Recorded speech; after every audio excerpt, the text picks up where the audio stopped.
VIP party के supremo Mukesh Sahni के पास आखिर है क्या कि बिहार में मुकेश सहनी का चर्चा सबसे ज्यादा चल रहा है। हालांकि मुकेश सहनी महागठबंधन के साथ है।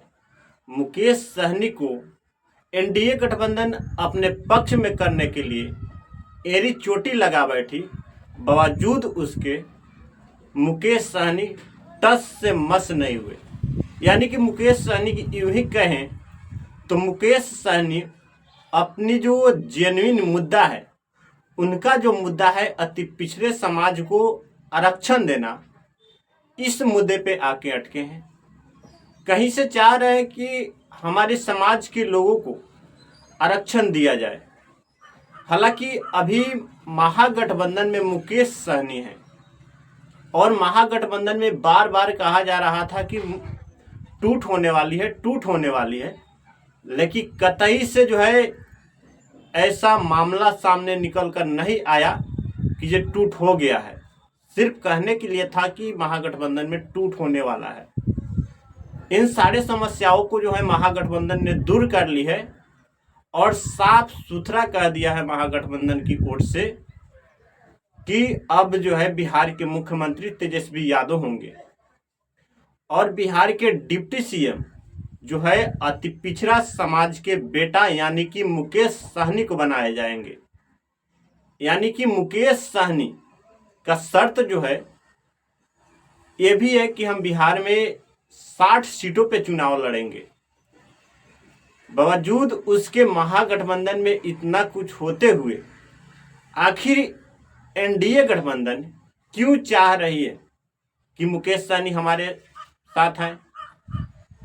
क्योंकि अगर देखें तो मुकेश सहनी का पकड़ काफी मजबूत है।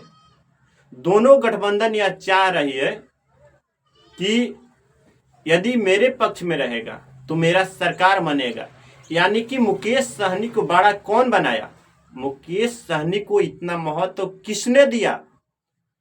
तो वो है एनडीए गठबंधन और महागठबंधन।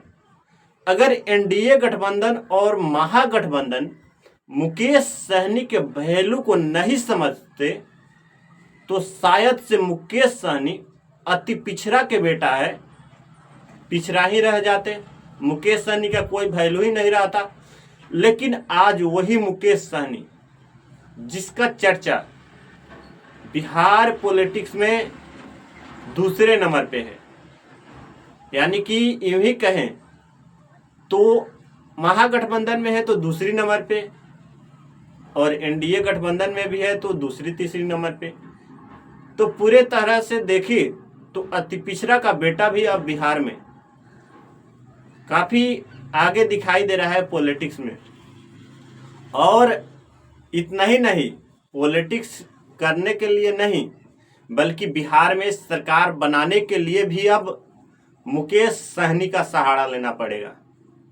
बेगर मुकेश सहनी के सरकार बिहार में हो सकता है तो नहीं बन पाएगा। जिस तरह से मुकेश सहनी का महत्व अभी दिया जा रहा है, कोई भी ऐसा मीटिंग ना हो, कोई भी ऐसा बैठक ना हो जहां पे मुकेश सहनी का चर्चा नहीं किया जा रहा हो। आप देख सकते हैं बिहार में कल जो है आरजेडी दफ्तर में मीटिंग था और उस मीटिंग में तेजस्वी यादव के बगल में जो है मुकेश सहनी बैठे हुए थे। यानी कि मुकेश सहनी जो है तेजस्वी यादव का काफी करीबी है और करीब भी माने जा रहे हैं। और करीब क्यों ना हो, क्योंकि मुकेश सहनी अब हो सके तो एनडीए गठबंधन में नहीं जाएंगे। महागठबंधन की ओर से यह भी तय कर लिया गया है कि अब किसी भी तरह से जो है हम लोग एक साथ बिहार विधानसभा का चुनाव लड़ेंगे और अपना सरकार बनाएंगे और मुकेश सहनी का जो मांग है उस मांगों को पूरा किया जाएगा। तो मुकेश सहनी ने जो है अति पिछड़ा समाज के लिए लड़ाई लड़ रहे हैं।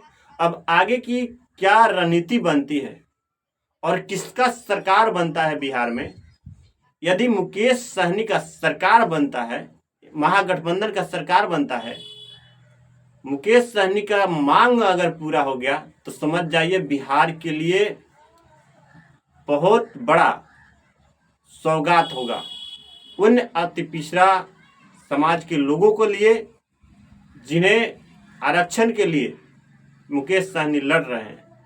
और मुकेश सहनी बहुत बड़े चेहरे हो जाएंगे। मुकेश सहनी ऐसा ही बड़े चेहरे अभी दिखाई दे रहे हैं, लेकिन इससे भी बड़ा चेहरा तब दिखाई देगा मुकेश सहनी का जब उनका मांगे है वो मांगे पूरा हो जाएगा। तो आपको मुकेश सहनी और महागठबंधन और एनडीए गठबंधन के बारे में क्या राय है, इसका जवाब इस वीडियो में दें। धन्यवाद।